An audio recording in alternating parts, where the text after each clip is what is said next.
Assalamualaikum warahmatullahi wabarakatuh.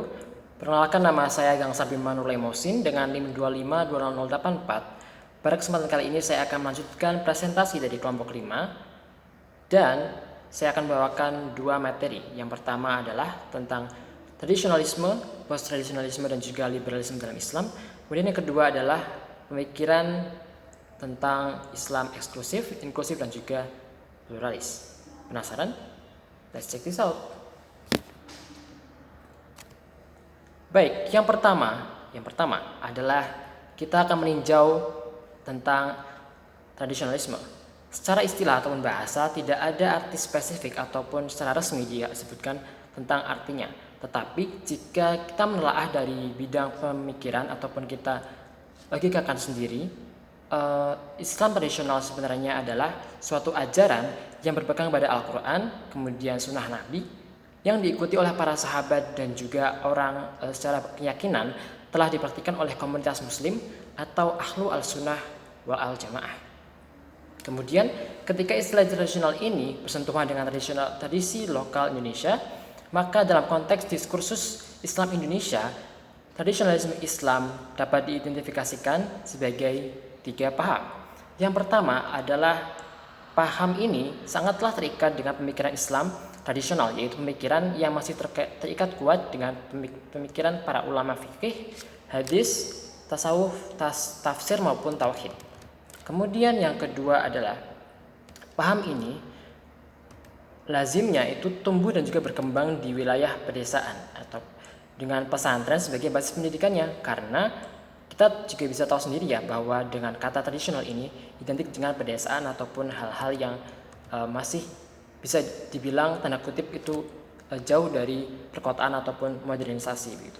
Kemudian yang ketiga adalah paham ini terikat dengan paham ahlu al-sunnah wa al-jamaah yang hanya dipahami secara khusus dan diketahui oleh mereka. Jadi orang-orang inilah atau para penganut tradisionalisme Islam ini yang memang mengetahui tentang hal tersebut. Kemudian dengan karakter yang demikian, tradisionalisme Islam menjadi sasaran kritik ataupun kecaman dari berbagai pihak yang tentunya menolak produk-produk intelektual yang hanya berdasar ataupun hanya bertolak ukur pada dialektika Islam tradisi lokal yang tentunya menjadi titik jenuh pada orang-orang karena masih sempit wahana intelektualnya, karena hanya berorientasi pada Al-Quran dan juga Sunnah. Karena pasti terjadi irrelevansi ataupun perbedaan yang nyata di kehidupan kita sehari-hari. Kemudian yang kedua, kita akan bahas tentang post-tradisionalisme. Jadi, post-tradisionalisme Islam itu diakui sebagai tradisi pemikiran Islam yang khas di Indonesia, khususnya dalam komunitas Nahdlatul Ulama ataupun NU. Dapat dipahami bahwa satu hal yang perlu dicatat itu gerakan intelektual post-tradisionalisme Islam itu berangkat dari kesadaran untuk melakukan revitalisasi tradisi, yaitu sebuah upaya untuk menjadikan tradisi atau turut sebagai basis untuk melakukan transformasi atau perubahan gitu. Kemudian dari sinilah para komunitas post-tradisionalisme Islam itu mencoba untuk melihat tradisi secara kritis, historis dan juga objektif. Jadi tidak hanya mengikuti secara utuh saja seperti tradisionalisme tadi, tapi ada perkembangan yang lebih pada konteks post-tradisionalisme Islam ini. Sehingga tujuan utama dari perkembangan ataupun paham post-tradisionalisme Islam ini adalah untuk melakukan pembauran pemikiran keagamaan yang harus mengkritisi tradisi di satu pihak, namun pada pihak lain memiliki kebutuhan untuk tergantung pada tradisi sebagai basis transformasi. Lalu hal yang ketiga adalah tentang liberalisme Islam.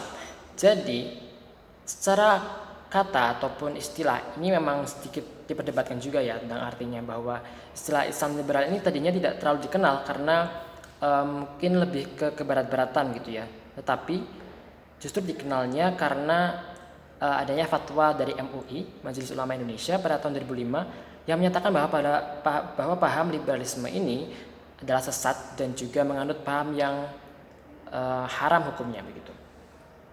Tetapi terlepas dari perdebatan tersebut, perdebatan tentang keabsahan fatwa tersebut, istilah Islam liberal di Indonesia justru dipopulerkan oleh para pihak penentangnya.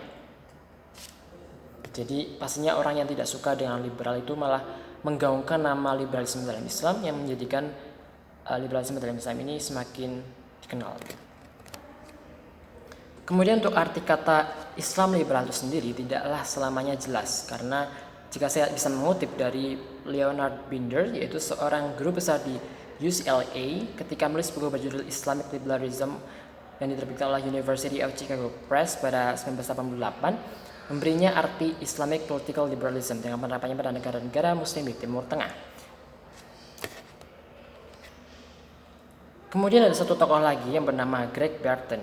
Dalam bukunya berjudul Gagasan Islam Liberal di Indonesia, dengan penerbitnya Paramadina pada tahun 1999 di Jakarta, terdapat istilah Islamic Liberalism yang nampaknya cukup jelas. Dalam buku tersebut yang menjadi topik disertasi beliau, mengatakan bahwa Islam liberal di Indonesia adalah sama dengan pembaruan Islam atau Islam neo-modernis. Jadi bisa dibilang jika kita simpulkan sedikit mungkin, Islam liberalisme ini juga selangkah lebih maju dari post-tradisionalisme, karena juga terjadi pembaruan dalam Islam gitu.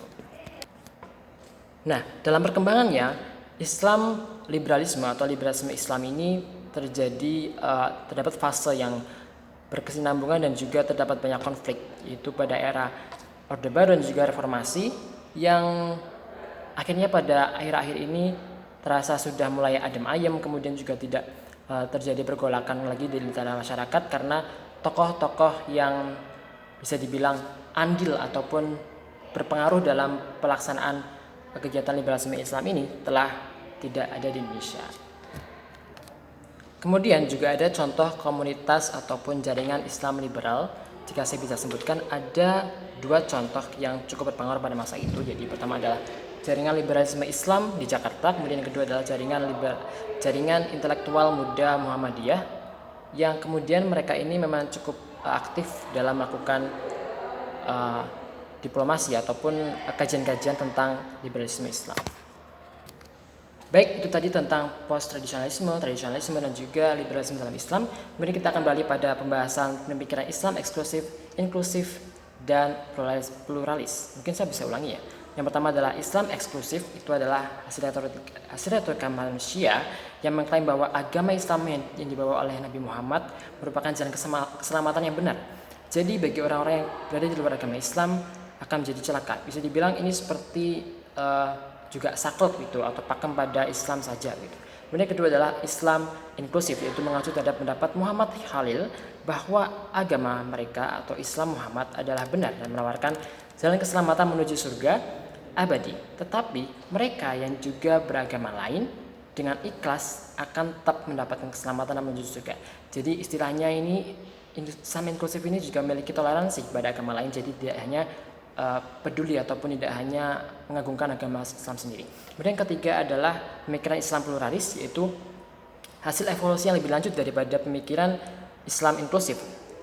Terdapat titik persamaan dan perbedaannya pasti dalam pemikiran Islam inklusif dan juga pluralis ini, tetapi ada dua pemikiran yang bisa kita garis bawahi, kita sama-sama mengakui bahwa kebenaran terhadap agama lain. Jadi Islam pluralis ini juga mengakui ataupun menghormati juga toleransi terhadap agama lain seperti adanya Islam inklusif tadi. Tetapi perbedaannya adalah pada pemikiran Islam inklusif yang tidak berpartisipasi aktif terhadap agama lain, sedangkan pemikiran Islam pluralis ini ikut aktif dalam agama lain untuk menghargai perbedaan, tetapi hati tetap yakin terhadap keyakinan sendiri. Jadi cara berpikirnya ini menganggap benar semua agama itu ada. Jadi mungkin lebih aktif lagi ataupun lebih istilahnya lebih vokal dalam memberikan pendapat bahwa agama itu juga bisa diakui loh ternyata gitu. Baik, sekian dari saya. Terima kasih atas perhatiannya. Mohon maaf bila ada kesalahan dan juga mungkin terlalu banyak bicara.